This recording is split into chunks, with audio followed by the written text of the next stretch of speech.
Nah, kali ini saya mau membuat turmeric bug atau kunyit ya, fermentasi kunyit yang akan kita gunakan sebagai starter. Ini menjadi alternatif selain menggunakan jahe. Jadi yang kita butuhkan tentu saja pastinya kunyit, dan kunyitnya sebisa mungkin jangan dikupas teman-teman, cukup dibersihkan aja. Ini kelihatan kayak hitam-hitam ya, tapi ini sebetulnya sudah bersih. Ini sudah saya sikat dan juga saya rendam supaya kalau masih ada tanah itu bisa larut ya, udah dicuci berkali-kali. Kemudian saya juga punya gula ya. Gula ini nggak bisa di skip ya teman-teman, karena gula ini adalah makanan bakteri-bakterinya supaya dia bisa berkembang biak. Dan tentu saja kita punya air, ini air siap minum, dan suhunya itu harus suhu ruang, plus jangan terlalu banyak dulu. Ini saya pakai 500 mili supaya nanti pada saat setiap penambahan bahan dia nanti nggak terlalu sampai luber dan kepenuhan. Jadi secukupnya aja. Kalau air gampang kita tambahkan nanti di akhir jika memang dirasa kurang. Ini cukup kita potong-potong aja, potong kasar.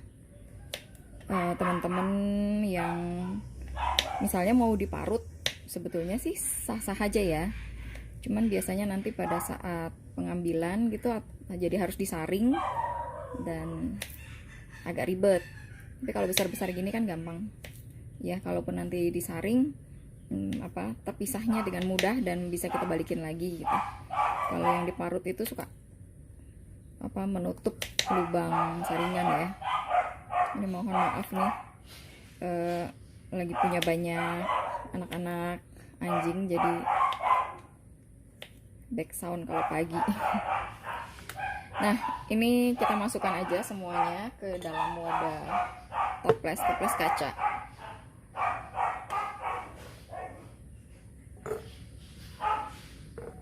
Nah, kemudian kita masukkan gula. Jumlah gula dan jumlah si kunyitnya ini saya buat sama, jadi 1:1. Teman-teman mau ukur berapa gram boleh, mau pakai sendok monggo silahkan gitu. Jadi misalnya ini pakai 25 gram maka gulanya juga 25 gram gitu. Terus saya pakai misalnya ukurannya pakai sendok ya, misalnya 3 sendok, gulanya juga 3 sendok. Fermentasi nggak ribet dan nggak nggak kayak matematika ya. Jadi cukup fleksibel. Kita aduk aja sampai larut pelan-pelan. Nah, ini udah larut semua, tinggal kita tutup aja. Teman-teman mau tutup kain seperti ini juga bisa. Ini ada kayak cheesecloth gitu. Nah, ditutup seperti ini lalu dikaretin.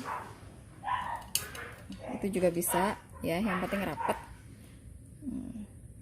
Lalu kita simpan di suhu ruang dan kita lakukan sama seperti pembuatan ginger bug.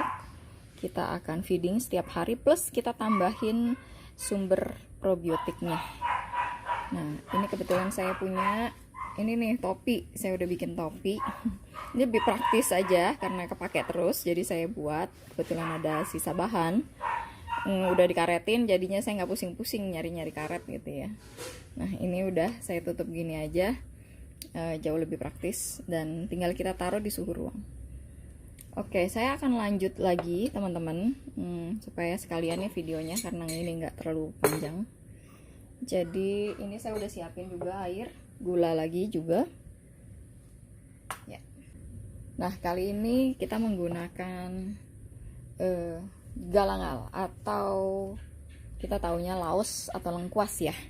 Nah, ini pun juga dia membawa bahan probiotik teman-teman. Jadi ini juga bisa dipakai sebagai bak atau nanti jadi cairan starter yang mengandung probiotik cukup tinggi.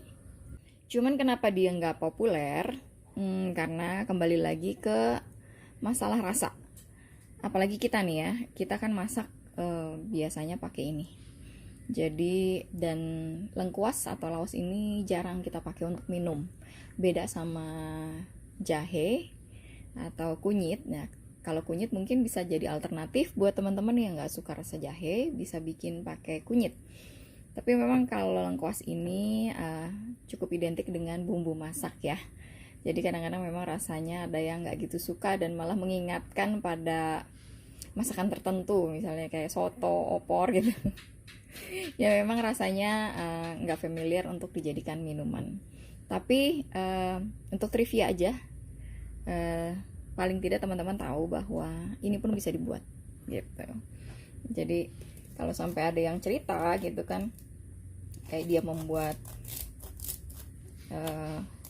galang albak gitu, kita nggak ngotot banget bilang bahwa wah mana bisa gitu ya. Ternyata bisa-bisa aja. Nah ini kita potong-potong ya teman-teman, sama seperti si kunyit, dan kulitnya jangan kita kupas habis. Yang penting ini sudah bersih, ini juga sudah disikat ya dan direndam, dan pilih lengkuas yang muda, karena kalau yang tua itu keras banget juga, susah untuk diiris-irisnya. Nah, kalau yang muda seperti ini lumayan masih mudah. Ini karena pisau saya aja kekecilan. Ini nanti saya potong habis semuanya. Jumlahnya seberapa sebetulnya itu tergantung teman-teman mau bikin starternya itu seberapa banyak ya. Jadi yang penting prinsipnya ngerti bahwa si galang-galnya ini, lengkuasnya ini berapa banyak, nanti gulanya juga disesuaikan dan juga wadahnya disesuaikan. Kalau misalnya hari pertama kita udah bikin segini, maka besok-besok kan kita akan terus nambahin. Nah jadi teman-teman harus siapin juga ya wadahnya yang memadai. Nah ini saya masukkan aja semuanya ke sini. Itu pun juga gulanya.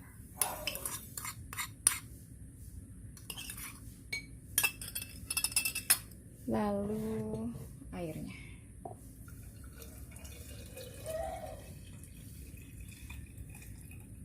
Ya, kurang lebih setengah toples aja.